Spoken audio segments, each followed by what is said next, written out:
所以我能不能再把它们给合并成一个 PDF 文件呢？所以我又让 AI 大模型帮我把这5个文件合并在一起，而且我还想让它帮我加上这个记码式的水印。那提示词又该怎么写呢？前面这个一样的，我们就复制一下，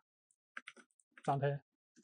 然后第一点就是把我们解密后的这个 PDF 文件所在的路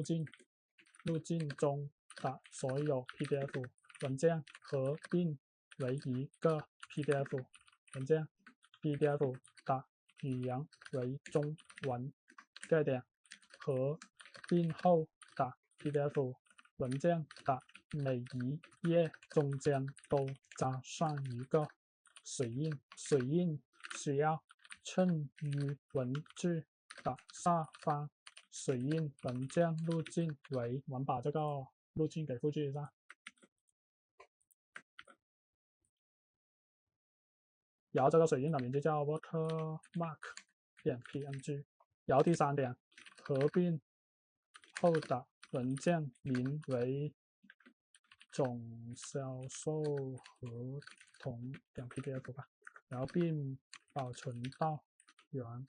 路径中。好，这个提示词是非常的简单的，但打水印是有2个地方需要注意的。第一就是这个水印要打在哪个位置，我这里写的是中间。然后第2个就要说清楚这个水印是需要衬于文字的下方的，因为我在试验的时候没有说明这个水印要放在文字的下方，就出现了那个水印把文字覆盖住的情况，所以也是需要注意一下的。然后也是把这个提示词给复制到大模型这边来，也跟之前一样直接粘贴发送出去就可以了。Later， 好，已经完成生成了。然后我们也是先来看一下它这个说明，然后发现它也是有个依赖库需要安装的，我们还是跟前面一样直接复制它这个安装命令，然后来到编辑器这边，打开底部这个命令函输入的窗口，然后也是粘贴回车。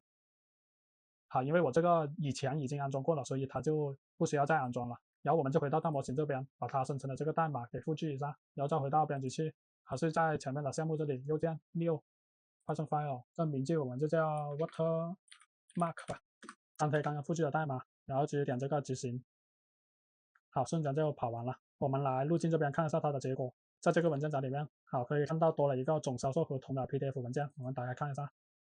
可以看到它这个水印是已经加上了，然后看一下是不是把5个合同都合并在了一起。